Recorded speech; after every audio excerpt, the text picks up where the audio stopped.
কত বড় কথা! এই আলেমদের দেখা আপনি সাক্ষাৎ করছেন, আলেম ওলি আল্লাহর মজলিসে যখন উপস্থিত হয়েছেন আপনি হাজের নাজের। সুতরাং এই নিয়তে বসেন, আল্লাহর ওলিকে দেখতে পাবেন, আল্লাহর হাবিবকে দেখতে পাবেন। সেই আমল যদি আপনি করেন আপনি আল্লাহ ওয়ালা হয়ে যেতে পারেন। মান সাফা আলেমা ফাকান্নামা সাফানি। আল্লাহ নবী বলেন, যদি কেউ যদি আলেমে হাক্কানি, আলেমে রব্বানি, আল্লাহ ওয়ালা, আল্লাহর আশিক বান্দার হাতে মুসাফা করে, আল্লাহ নবী বলেন, আল্লাহর হাবিব জানালেন, সে যেন আমি নবী রাসূলুল্লাহ আমার হাতে মুসাফা করলো, আমার হাতে মুসাফা করলো। আজকে আমরা মুসাফা করতে চাইনি, সালাম দিওনি। আমি হাফেজ সাহেব, আমি মৌলানা সাহেব, আমি বড় বক্তা সাহেব, আমি অমুক সাহেব, আমাদের মধ্যে আমার অনেক সম্মান আছে, ইজ্জত আছে রে বাবা। সালামটা আমার নবীর আদর্শ। আল্লাহ নবী বলেন, তুসাল্লিমু সাগীরু আলা কাবীর। এ আমার সাহাবীরা, এ সাহাবীরা, এ ছোটরা, তোরা আগে বড়কে সালাম দে। কে বলেছে? বলেন, কে বললেন? আল্লাহ রাসূল বলে দিয়েছে। তুমি রহমত পেয়ে গেলে, শান্তি পেয়ে গেলে, তুমি আল্লাহর রহমতে পরিগণিত হয়ে গেলে। আমরা বলেছি না ও আগে দিবে, আমি আলেম সাহেব, আমি মোল্লা সাহেব, অমুক সাহেব, ও আমার আগে সালাম দিবে না। দেখার সাথে সাথে সালাম প্রদান করো। আল্লাহ রসুল শিখিয়ে দিলেন, আল্লাহ রসুল জানিয়ে দিয়েছে। আজকে আমাদের সালাম প্রদান উঠে যাচ্ছে। ভাই ভাইদের মধ্যে শত্রুতা, দুশ্মনী, বাপ বেটার মধ্যে কথা নেই, পাড়া প্রতিবেশীর সঙ্গে আলাপ নেই। কেন? এই সালাম না হওয়ার জন্য। তাই আমার মুর্শিদ বলেন, আমার মুর্শিদ বলেছেন, হাদিস শরীফের মধ্যে এসেছে যে তুমি ঘরে যখন পৌঁছাবে তুমি সর্বপ্রথমে তোমার বিবিকে সালাম দিয়ে ঘরে প্রবেশ করো। বিবি কথা বলে না, কিন্তু দেখছে স্বামী গিয়ে সালাম যখন দিল, বিবি দিলটা নরম হয়ে গেল। কি ব্যাপার, আজকে আমাকে সালাম দিল। ঘরের ভিতর থেকে ওয়ালাইকুম সালাম বলে ঘরের খিড়কিটা খুলে দিলেন। জোরে বলুন না সুবহানাল্লাহ। একটা রহমত হয়ে যাবে। এটাই আমাদের। মান জালাসা আলেমা ফাকান্নামা জালাসানি। আল্লাহ নবী বলেন, যারা আলেমে রব্বানি, আলেমে হাক্কানির মজলিসে যারা বসলো, যারা অবস্থান করলো, হাজির হলো, আল্লাহর হাবিব বলেন, ফাকান্নামা জালাসানি, সে যেন আমি নবী রাসূলুল্লাহ আমার মজলিসে বসে পড়লো। আমরা কার মজলিসে বসেছি একটু জোরে বলেন? রাসূলের মজলিসে বসেছি। আমার বাবাজি ভাইরা, এখানে কোনো ভেদাভেদ নেই, দ্বিধা নেই, দ্বন্দ্ব নেই। সকল আসতে পারে, সবাই বসতে পারে কোরআনী মজলিসে বাবা। এখানে কোনো বাধা নাই, সবাই এসে বসেন। আল্লাহ নবী বলেন, মা আমার মজলিসে যারা বসলো, আমি নবী রাসূলুল্লাহ আমার মজলিসে বসে বললো, ওমান জালাসানি কানা মাই ফিল জান্নাহ। আর শুনে রাখো সাহাবীরা রে, আমি চলে যাব, আমি বিদায় নেব, তোদের মাঝে আর থাকবো না। আমি বলে গেলাম, জানিয়ে দিয়ে গেলাম রে, যারা আলেমে মজলিসে বসলো, আমি নবী রাসূলুল্লাহর মজলিসে যারা বসলো, কানা মাই ফিল জান্নাহ, সে একসাথে আমি আর সে ব্যক্তি একসাথে আল্লাহর দয়ার জান্নাতে। চিৎকার মেরে বলেন সুবহানাল্লাহ। আমার মুর্শিদ কত সুন্দর ব্যবস্থা করেছে বাবা, জান্নাতে যাওয়ার জন্য যে সিস্টেম করেছে বাবা। দুনিয়ার যে কাজ তুমি করো না কেন, যে সিলসিলার যে মজাহাবি করো না কেন, যে দল তুমি করো না কেন, কোনো দ্বিধা নাই। এক কালেমা পড়নেওয়ালা আমরা মুসলমান, একটাই কোরআন আমাদের, একটাই কালেমা আমাদের, এক আল্লাহ, একটাই আমার নবী, একটাই হলো কোরআন। সুতরাং আমাদের মধ্যে কোনো দ্বিধা নাই, কোনো ভেদাভেদ থাকতে পারে না। তাই আল্লাহ নবী বলেন, আল্লাহ রাসূল জানালেন, আল্লাহর হাবিব জানালেন, আল্লাহ রাব্বুল আলামিন কোরআন শরীফে জানালেন ওয়াতাসিমু বিহাবলিল্লাহি জামিআন ওয়া লা তাফারাকু, তোমরা ইসলামের রজ্জুকে মজবুত করে ধরে রাখো, খবরদার বিচ্ছিত হও না, জুদা হয়ে যেও না, তাফরিক হয়ে যেও না, আলাদা হয়ে যেও না, রসুনের কড়ার মতো হয়ে লেগে থাকো। মুসলমান, আমাদের পরিস্থিতি ভালো নয়, মুসলমানদের পরিস্থিতি ভালো না। কেন? আমাদের কর্মের দ্বারা জৈসা করনি ওয়সা ভরনি। ঈমানকে মজবুত করতে হবে, তাহলে বাঁচতে পারবেন।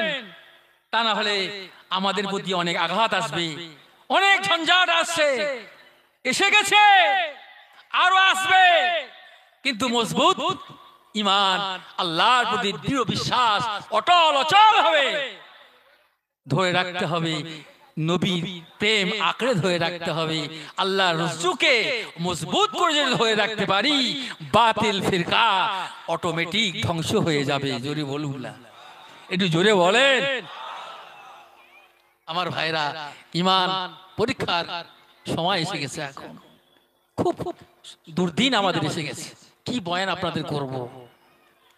আল্লাহ পাক কোরআনে বলেছে, বিসমিল্লাহির রহমানির রহিম, ওয়াল আসরি ইন্নাল ইনসানা লাফি খুসর ইল্লাল্লাযীনা আমানু ওয়া আমিলুস সালিহাতি ওয়া তাওয়াসাউ বিল হাক্কি ওয়া তাওয়াসাউ বিস সবর।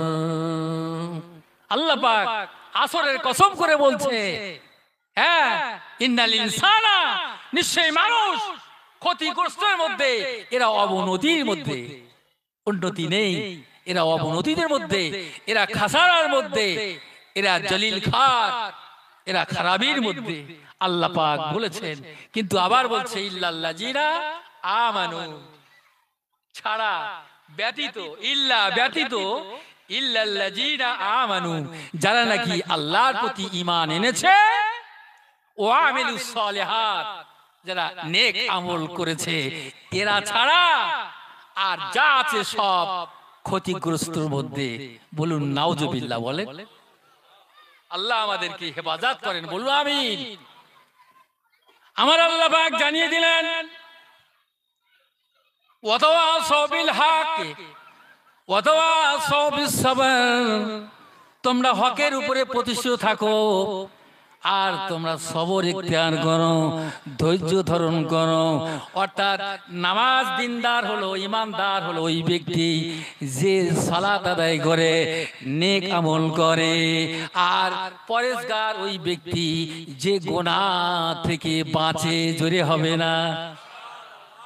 নেককার ওই ব্যক্তি যে আল্লাহর ইবাদত করে, পাঁচ ওয়াক্ত নামাজ, আল্লাহর বন্দেগী ইবাদতে মগ্ন থাকে, আর পরেজগার হলো ওই ব্যক্তি যে গুনাহ থেকে বাঁচে।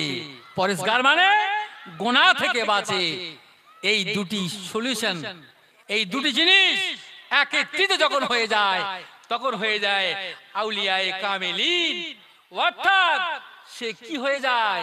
আলা ইন্না আউলিয়া আল্লাহি লা খাউফুন আলাইহিম ওয়া লা হুম ইয়াহজানুন।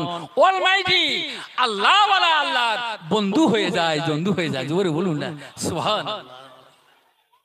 এই জন্য ভাই দুটি জিনিস আমাদের লক্ষ্য রাখতে হবে, দুটি সলিউশন দিয়েছে।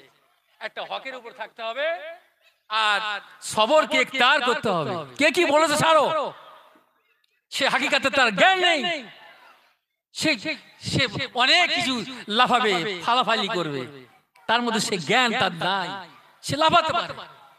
তো আজকে আমি বলবো এই কথা, আজকে এই যে মোবাইল অনেক উপকারী আমাদের জন্য, এই অ্যান্ড্রয়েড মোবাইল তৈরি করেছে, এই বিজ্ঞান তৈরি করেছে তার ব্রেন দিয়ে। এই ব্রেনটা দিয়েছে কে? জোরে বলেন না। এই ব্রেন দিয়েছে কে? আল্লাহ ব্রেন দিয়েছে। তার ব্রেনের দ্বারা এই মোবাইল তৈরি করতে পারে। কিন্তু বান্দা যদি আজকে তার বিবেক খাটায়, তার তার মন খাটায়, সে কি করে? সে আল্লাহ রাব্বুল আলামিনকে দেখতে পাবে। জোরে বলুন, কুদরতে আজিমকে আরশ মহল্লা পর্যন্ত সে দেখতে পাবে। জোরে বলুন না। একটা বিজ্ঞানিক যদি সে তার ব্রেনের মাধ্যমে এত বড় একটা স্কোরিং করছেন, মোবাইল গুগল সার্চ দিচ্ছেন, সারা গোটা বিশ্বকে আপনার হাতের মুঠে যদি আসতে পারে, আপনি যদি ব্রেন খরচা করেন, মন খরচা করেন, দিন খরচা করেন, আল্লাহর আরশ দেখতে পাবেন। এই দুনিয়া থেকে আল্লাহকে রাজি করতে পারবেন। জোরে বলুন না সুবহানাল্লাহ। আমার মুর্শিদ তাই বলেছে, বাবা সবাই বুঝবে না এর হাকিকত, সবাই বুঝবে না, সে বোঝার ক্ষমতা তাদের নেই। আমরা অনেক অনেক কথা বলি, অনেক কিছু বলে ফেলি। হযরত নূহ আলাইহিস সালাম 950 বছর ধরে ইসলামের প্রচার করেছিলেন। মাত্র 80 জন কালেমার ইসলামের ছায়া দলে আসলো।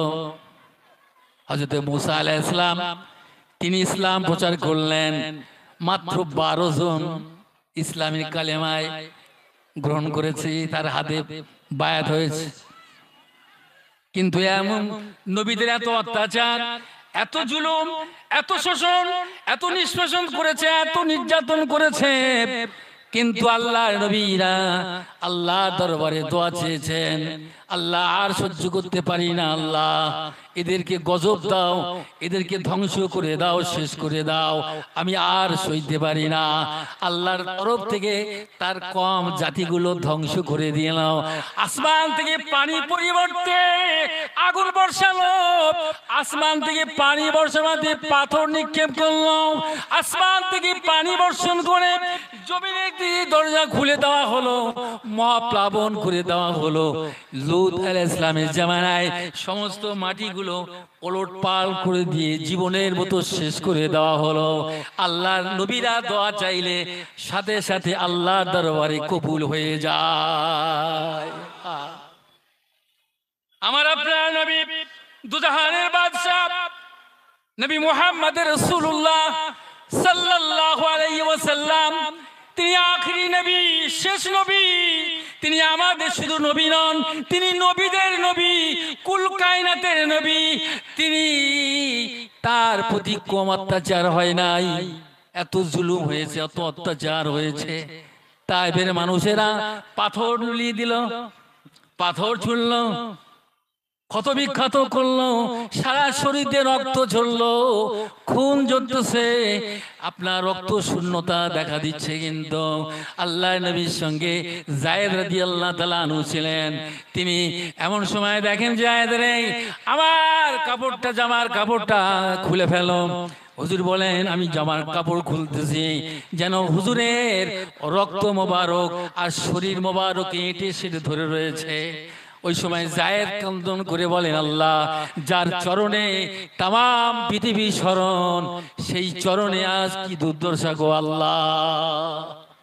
কম নির্যাতন হয় নাই, আমার নবী রাসূলুল্লাহ কম নির্যাতন করে নাই। উহুদের প্রান্তে বডিগার্ড ছিলেন আবু তালহা রাদিয়াল্লাহু তাআলা আনহু, বীর বিক্রমে যুদ্ধ চলছে। আবু তালহা আল্লাহ নবীকে গার্ড করে রেখে দিয়েছে। বেঈমানের দলেরা, শয়তানের দলেরা ওই সময় কি করলো, একের পর এক তীরের ফলার উপরে বিষ প্রয়োগ করলো।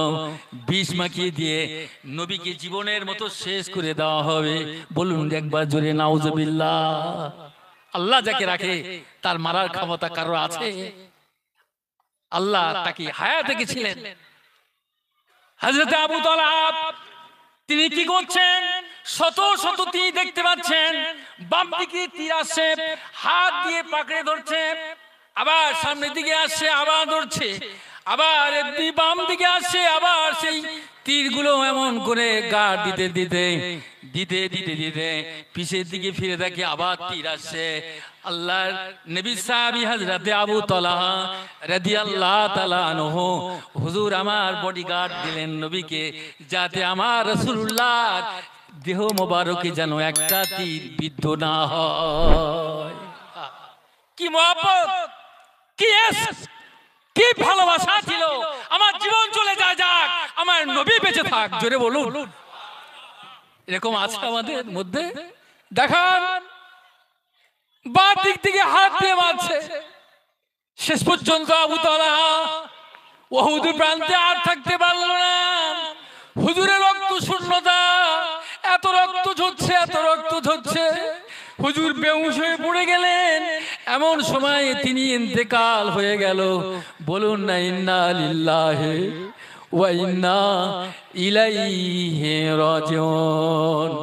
হযরত আবু তালহা ও সাহাবীরা, এসো এসো এসো, দেখো আমার আবু তালহার কি অবস্থা দেখো রে। এমন করে তোমরা একটু গুনে দেখো, গুনে দেখো, এমন করে 1 2 2 3 করে গুনতে গুনতে সংক্ষিপ্ত বলছি। আমরা দুটো ওয়াইজিন বক্তা এখন পিছনে বসে আছে, বাবা আপনাদের সঙ্গে বয়ান করবে আমার বাবাজি ভাইরা। তাই গুনতে গুনতে 82টা তীর আবু তালহার শরীরে বিদ্ধ হয়েছে। বাবা আল্লাহর নবী কি করলেন, সমস্ত সাহাবীদেরকে বললেন ছাড়িয়ে নাও। পরিষ্কার করা হলো, গোসল দেওয়া হলো, জানাজা হয়ে গেল। হুজুর আমার দাফন দিয়ে দিলেন। আল্লাহর নবী বলেন সাহাবীরা রে শুনে নাও, আমার আবু তালহা, আমার আবু তালহা, আবু তালহা আমি নবী রাসূলুল্লাহ, আমার সঙ্গে জান্নাতীর মেহমান হয়ে গেল। আর একবার জোরে বলে আল্লাহর নবী, বিশ্ব নবী আমার মাথায় হেলমেট, লোহার হেলমেট দিয়ে যুদ্ধ করছেন, আর উপর থেকে শয়তানের দল একটা পাথর ছুঁড়ে মারলো। ওই পাথরটা এসে আমার রাসূলের মাথায় লাগলো। মাথায় লেগে ওই রডটার ভিতরে একটা পেরেক ছিল, কপাল মোবারকে ফুটে গেল। কপাল মোবারকে ফুটে যাওয়ার পরে হুজুর আমার যন্ত্রণা অস্থির হয়ে পড়লেন। সাহাবীরা দৌড়ে ছুটে আসলো, হেলমেটটা কোন রকম বার করে নিলেন, কিন্তু রড কপাল থেকে বার করতে পারে না। কোনো সাড়াশি নাই, কোনো প্লাস নাই। একজন নবী সাহাবীকে বেষ্টন করে ঘিরে নিয়েছে। আল্লাহর নবী যন্ত্রণা শুরু হয়ে গেল। ও বাবাজি ভাইরা, এই যুবকেরা, ইসলাম এত সহজে আসে নাই। ইসলাম এত কষ্টের মাধ্যমে, ত্যাগ সাধনার মাধ্যমে তবে ইসলামকে প্রতিষ্ঠিত হয়েছে। ইসলাম তলোয়ারে আঘাতে আসে নাই। ইসলাম এসেছে ত্যাগের দ্বারা, সাধনার দ্বারাই, আদর্শের দ্বারা ইসলামকে জয় করেছে, বিশ্ববাসীকে জানিয়ে দিয়েছে। দেখ, তার জন্য তুমি বদদুয়া দেন নাই। অন্য অন্য নবীরা বদদুয়া দিয়েছে, গজব দিয়েছে, শেষ করে দিয়েছে।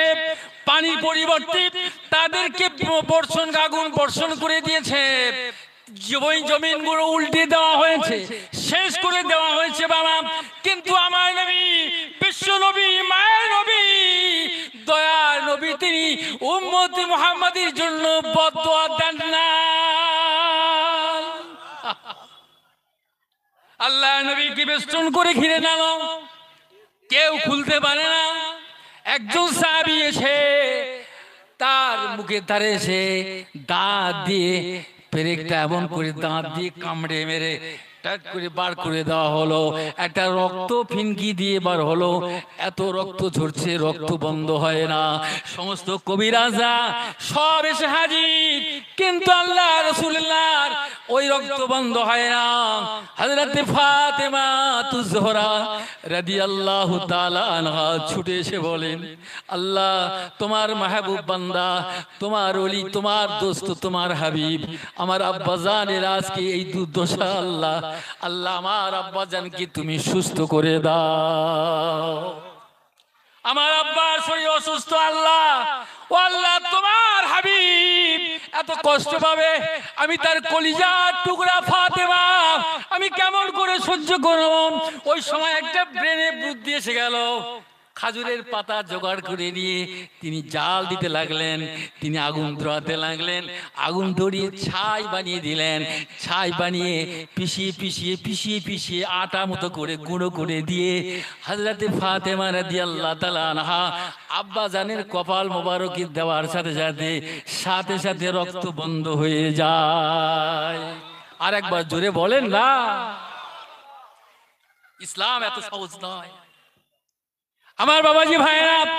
এ যুবকেরা, এ জওয়ানেরা, আমার পর্দানিশিনী মা বোনেরা, গভীর মনোযোগ। আল্লাহ নবী, বিশ্ব নবী আমার ওই উহুদ প্রান্তে এত অবস্থা, দান্দর মোবারক শহীদ হয়ে গেল, শহীদ করলেন, দাঁত ভেঙে গেল, আল্লাহ রসুলের রক্ত শূন্যতা দেখা গেল। কিন্তু কি করবেন, আল্লাহর হুকুম হয়ে গেল, আল্লাহর হুকুম হয়ে গেল, এ জিবরাইল তুমি দেরি করো না, এই মুহূর্তে তুমি দুনিয়ায় চলে যাও, আমার হাবিবের অবস্থা বড় খারাপ, দেখো একটু জিজ্ঞাসা করো আমার হাবিবের কি অবস্থা হচ্ছে, বড় কষ্ট পাচ্ছে, যাও। এই কথা শোনার সাথে সাথে জিবরাইল আলাইহিস সালাম আসতে শুরু করলেন, আসতে শুরু করবে, ওই সময় আল্লাহ আবার ডাকছে, জিবরাইল একটু দাঁড়িয়ে যাও। ইয়া রাব্বি আল্লাহ, আপনি তো বলেছেন যেতে, আবার দাঁড়াতে বললেন। ও জিবরাইল, তবে শোনো, আমি যখন কোনো কাজ করি, ইচ্ছা করি, যখন কোনো কাজ করার জন্য আমি মনস্থ করি, আমি আগে সর্বপ্রথমে আমার হাবিবের অনুমতিটা নিয়ে তবে করি। সুবহানাল্লাহ, কি আসতে বলেন। আল্লাহ রসুল দেখেন, আল্লাহ যা কাজটা সমাধা করে, যা করে, আল্লাহ রসুলের অনুমতি না নিয়ে আল্লাহ কোনো কাজ করেন না। জোরে বলুন। তাহলে কত রাজি আমার রসুলের প্রতি, ইশক, ভালোবাসা, মহব্বত, একে বলে তো হাবিবুল্লাহ। হাবিবুল্লাহ তো তাকেই বলে যে খোদ আল্লাহ যাকে ভালোবাসে। জোরে বলুন না। আমার বাবাজি ভাইরা, তখন আপনার বললেন, এই জিবরাইল যাও, আমার হাবিবের কাছে গিয়ে বলো, আমার হাবিব যেটা বলবে সেটাই করবে। আমার হাবিব যদি বলে, যদি ওদের ধ্বংস করতে, তাই ধ্বংস করে দেবে, যদি বলে না তা করবে না। আমার হাবিবকে আগে জিজ্ঞাসা করে নিয়ে তবে করবে। জিবরাইল ইসলাম এসে হাজির হয়ে গেল। আসসালাতু আসসালামু আলাইকা ইয়া রাসূলুল্লাহ।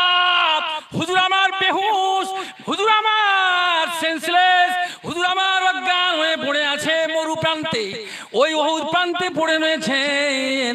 আল্লাহর নবী আল্লাহ তাআলার ফেরেশতা জিবরাইল সালাম জানিয়ে দেওয়ার পরে হুজুরের অবস্থা দেখে ফেরেশতা জিবরাইল চোখে পানি আর রাখতে পারলো না, জাজ্জার করে কাঁদতে লাগলেন। ইয়া রাসূলুল্লাহ, আল্লাহর হুকুম হয়ে গিয়েছে, ইয়া নবিয়ুল্লাহ, আল্লাহর হুকুম হয়ে গিয়েছে, আপনি বলুন, আপনি পারমিশন দিন, এখনই এই সমস্ত মানুষদিওকে ওই জমিনটা উঁচু হয়ে, পাহাড় উঁচু হয়ে ওদেরকে নিশ্চিহ্ন করে দেব, ওকে ধ্বংস করে দেব। আল্লাহ নবী মুস্কি হেসে তখন বলতে লাগলেন, ইয়া আখি জিবরাইল, না না না, নবীরা তারা তার কওমের জন্য বদদুয়া দিয়েছে, আমি রাহমাতুল লিল আলামিন করে আমাকে পাঠিয়েছে। ওমা আরসালনাকা ইল্লা রাহমাতাল লিল আলামিন। না না ভাই, এই দোয়া করো না, আমি চাই না, আমি কাকে নিয়ে বাঁচবো, আমি দিনের কথা কার কাছে পৌঁছাবো, তারা খানা খাওয়া কারা তওয়াব করবে, তারা কেমন করে হজ করতে আসবে, ঈমানি কালেমা কার দাওয়াত দিব। না না না, এরা জানে না, এরা বোঝে না, এরা নাদান আছে, আমি ওদেরকে ক্ষমা করে দিলাম। আল্লাহকে বলো যেন আল্লাহ যেন ওদেরকে ক্ষমা করে দেয়। কি নবী পেয়েছি আমরা, কি রাসূল আমরা পেয়েছি, কি ভালোবাসা। ওমা আরসালনাকা ইল্লা রাহমাতাল লিল আলামিন। বিশ্ব জানের রব, প্রতিপালক, তিনি জানাচ্ছেন, আমি তোমাকে পাঠাই নাই জগতে কেবলমাত্র রহমত স্বরূপ করে, দয়ার সাগর করে তোমাকে পৃথিবীতে প্রেরণ করেছি। একটু জোরে হবে না? তোমার মধ্যে দয়া থাকবে, তোমার মধ্যে মায়া থাকবে, তোমার মধ্যে স্নেহ থাকবে, তোমার মধ্যে ভালোবাসা থাকবে, তোমার মধ্যে কোনো হিংসা থাকবে না, বিদ্বেষ থাকবে না, কিছুই থাকবে না। তোমার এই আদর্শের দ্বারাই ইসলাম প্রতিষ্ঠিত হবে। এটি জোরে বলে। আমার মুর্শিদ সুফি আজম গাজী রহমাতুল্লাহ আলাইহি ওই হুজরা মোবারক পুড়িয়ে দেওয়া হলো, বলে শেষ করে দাও, এক এক পুড়িয়ে দাও। হুজরা মোবারক জ্বলছে, দাও দাও করে জ্বলতেছে। দাও দাও করে জ্বলতেছে। ফকির সাহেবকে জ্বালিয়ে দাও, পুড়িয়ে দাও, একে রাখা যাবে না, কেননা বড় ডিস্টার্ব করছে। কিন্তু ওই সময় দাও দাও করে জ্বলতে লাগলো। হুজরা শরীফ বাগমারি, হুজরা শরীফ জ্বলতেছে। হুজুর আমার হুজরা শরীফ থেকে ওই আগুনের ভিতর দিয়ে কোরআন হাতে করে নিয়ে তিনি সশরীরে অক্ষত অবস্থায় তিনি ফিরে এলেন, বাইরে হয়ে এলেন। জোরে বলুন সুবহান। একটা আগুন স্পর্শ করলো না, আল্লাহ হেফাজত করেছে। জোরে বলুন কে হেফাজত করেছে? আল্লাহ। মাওলাহুল মাওলা ফালাহুল কুল্লুহু। তুমি যদি আল্লাহর হয়ে যাও, গোটা কায়নাত আল্লাহ তোমার তাবে করে দেবে। আমার বাবাজি ভাইরা, এই যুবকেরা, এই মুরব্বিয়ানে কেরাম গণেরা, ওয়াজ নসিহত আল্লাহ করে বহু শুনছেন, শুনবেন। ওয়াজ শোনার অভাব নাই, একটা মাত্র অভাব শুধু আমাদের মধ্যে আমল করার অভাব পড়ে গিয়েছে। শুধু আমরা বলি ওয়াজ করে বেড়াবো, এই নিয়ত যদি আমাদের থাকে কিছুই হবো না, কিছুই পাবো না। আল্লাহকে রাজি করার উদ্দেশ্য যদি না থাকে, লিল্লাহ যদি না থাকে, খুলুসিয়াত অন্তর যদি না থাকে, আল্লাহকে খুশি করব, রাসূলকে খুশি করব, কামেল ওলি আল্লাহকে খুশি করব, এই নিয়ত যদি না থাকে, শুধু কামাবো কামাবো কামাবো, তো কোনো ফল হবে না রে বাবা। সব বিফল হয়ে যাবে, সব শেষ হয়ে যাবে। তাই এই জন্য করে বলি, আল্লাহ রাসূল বলেছেন, আল্লাহর হাবিব বলেছেন, তোমরা কি করবে? তোমরা এই জন্য আমার নবী আল্লাহ রাসূল বলেছেন, মান তামাসসাকা বিসুন্নতি ইনদা ফাসাদে উম্মতি ফালাহু আজরুহু মিআতা শাহীদ। এই ফিতনা ফাসাদের যুগে যদি একটা সুন্নত যদি কেউ বলবৎ রাখে, কায়েম করে রে বাবা, একটা সুন্নত যদি হয়, যদি মিসওয়াক হয়, আপনার সুন্নত অর্থাৎ হাত দিয়ে পানি ভাত খাবেন, খানা খাবেন, আপনি সুন্নত দাড়ি রাখছেন, আপনি সুন্নত মাথায় টুপি রেখেছেন, আপনি সালাম দিয়েছেন, এটাও সুন্নাত।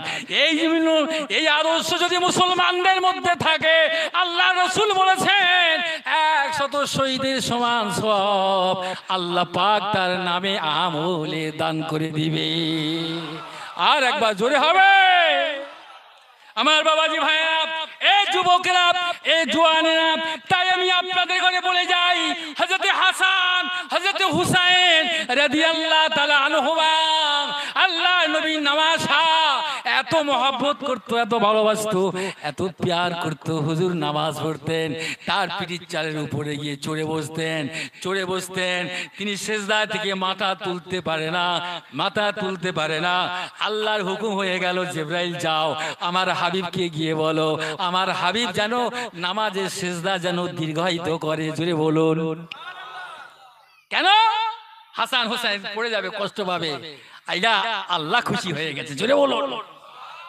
আমার আপনার জন্য খুশি নয়, আমার আপনার জন্য হক নয়, এ আমার আপনা আমার জন্য নয়।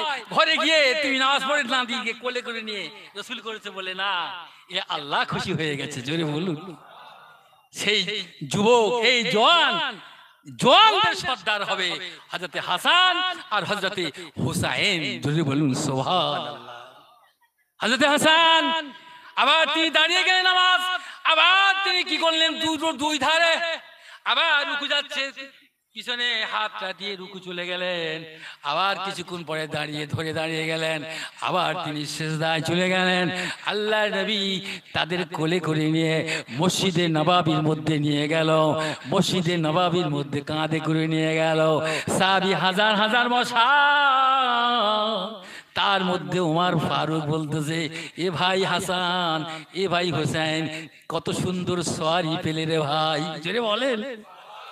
ও হাসান হোসেন, কত সুন্দর সওয়ারি পেলে রে ভাই। আল্লাহ নবী বলেন, এ উমর, তুমি শুধু ওইটাই বুঝলে, তুমি কি জানো না আমার পিঠে যা সওয়ারি হয়েছে এরা কত সুন্দর, এরা এদের কত মর্তবা, এদের মর্যাদা কত তুমি জানো না বাবা। হযরত হাসান হযরত হুসাইন আল্লাহ নবীকে সাহাবীরা দাওয়াত করে বাড়িতে নিয়ে খাওয়ান, ভালো মন্দ করে খাওয়ায়। দৌলতমান সাহাবীগুলো, বড়লোক সাহাবীগুলো, পয়সাওয়ালা সাহাবীগুলো তারা রাসূলকে ডেকে খাওয়ায়। তাই একদিন কি করছে, হযরত হাসান আর হুসাইন আম্মা জানকে বলতে লেগেছে, ও আম্মা জান, আমাদের কি শখ নাই, নানা জানকে একটু খাওয়াতে পারবো না, একটু দাওয়াত দিতে পারবো না? আল্লাহ নবী নানা জানের সাহাবীরা দাওয়াত করে খাওয়ায়, আমরা কি নানা জানের দাওয়াত করে খাওয়াতে পারবো না? আম্মা জান চোখের পানি ফেলে বলতে লেগেছে, রে বাবা, বাবা হাসান হোসেন রে, তোর আব্বা গরিব মানুষ, তোর নানা জানকে যদি দাওয়াত করি রে, তোর নানা জান তো একা আসবে না, তোর নানার সঙ্গে 50-100 জন করে আসবে। তোর আব্বা গরিব, তোর মানার মেহমানদের কি কেমন মেহমানদারি করবো? জোরে বলেন। হাসান রাদিয়াল্লাহু তাআলা না বলেন, হুসাইন বলেন, ও আম্মা জান, আমার নানা জানকে যদি না খাওয়া দেই তবু আসবে। জোরে বলেন, নানা জানকে যদি না খাওয়া দেই তবু আসবে। ও আম্মা জান একটু বলুন না। বলে যাও। এই যখন কথাটা বলেছে, হযরত হুসাইন, হযরত হাসান দৌড় দিয়েছে নানার বাড়িতে। নানার বাড়ি যেয়ে বলতে লেগেছে, ও নানা জান, দাওয়াতটা মেহেরবানি করে কবুল করুন, আম্মা জান আপনাকে বলেছে, আপনাকে দাওয়াত। বলে ভাই, তুই দাওয়াত করে কি খাওয়াবি রে বাবা? কি আমাকে জোগাড় করেছিস? কি খাওয়াবি? কি খাওয়াবি? বলে আমার মা অনেক কিছু জোগাড় করে রেখেছে। জোরে বলুন না। হযরত ফাতেমা রাদিয়াল্লাহু তাআলা আনহা শেরে খোদা আলী কারামাল্লাহু ওয়াজহু বিদেশ সফর গেছেন, ঘরেতে নাই। ঘরের মধ্যে বিছানা বিছে তাহাজ্জুদের নামাজ তিনি দাঁড়িয়ে গেলেন। হুজুর বললেন, কাল সকালে ভাই, কাল সকালে যাব। হযরত ফাতেমা রোনা জারি করতে লাগলো, আমার আব্বা আমার বাড়ি মেহমানদারি করব, কেমনে কিছুই তো ঘরে নাই। তাই মুসাল্লার পাটিতে বসে আল্লাহ দরবারে দোয়া চায়, ওগো আল্লাহ রব্বুল আলামিন, তুমি তো সব জানো আল্লাহ, আলিমুম বিজাতিস সুদূর। আল্লাহ, আমার আব্বা তোমার হাবিব আমার ঘরে আসবে, মেহমান তার সঙ্গে সাহাবীরা আসবে। আজ আমার ঘরে কিছুই নাই, দেওয়ার মতো কিছুই নাই। আল্লাহ তুমি ইজ্জত, তুমি মান সম্মানটা তুমি রক্ষা করো। তিনি তাহাজ্জুদ নামাজে সিজদায় পড়ে কাঁদতে লাগলেন। তিনি সারা রাতটা কিয়ামুল লাইল করে দিলেন। জোরে হবে না।